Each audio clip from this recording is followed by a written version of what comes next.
All right, thank you, Mr. Burleson. With agreement from the ranking member, the chair and ranking member will each get an additional 5 minutes to ask questions. So I'm going to yield to the ranking member first. Thank you very much, Madam Chair. So I want to circle back to you, Ms. Baker, with regards to potential legislative solutions that Congress can do to support and increase oversight of animal experimentation. Yeah, thank you for this question. You know, one of the things that was mentioned is the numbers of animals. It is unbelievable that in 2025 in the United States, we still don't know how many animals are used in research. The estimate is, you know, up to 100 million, but we need to know that number. And one of the reasons we don't know that number is that a lot of the animals that are used in research are not even recognized as animals under the law. Mice, rats, birds bred for research, invertebrates, they are not animals under the law. And so they are not counted. We can amend the Animal Welfare Act to count those animals by including them in the definition of animals.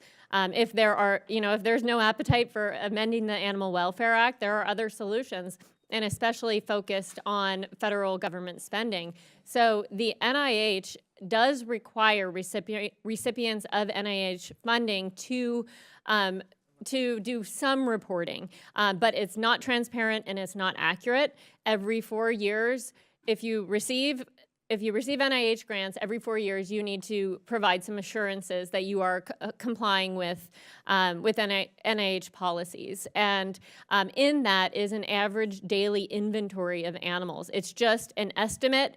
It's not transparent. To get that information, you would have to do FOIA requests. And so there is actually some proposed legislation, the Federal Animal Research Accountability Act, that would simply that could change this.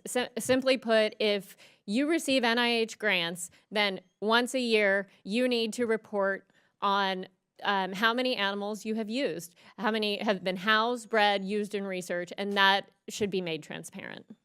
Thank you for that. I appreciate you giving your testimony today. And I think it's Mr. Goodman. I do have a question with regards, we keep hearing about the care, and I think that the gender-affirming care, and I do find that concerning.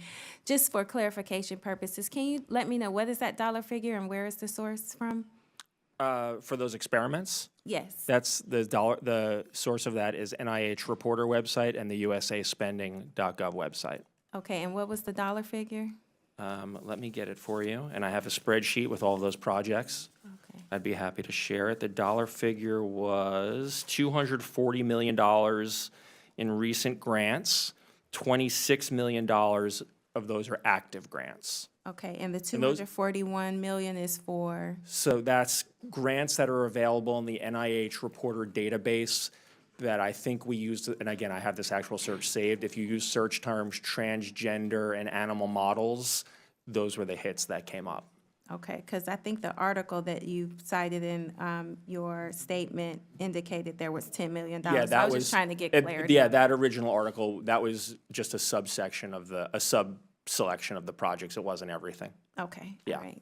Thank you very much. You're welcome. All right, and I will yield back.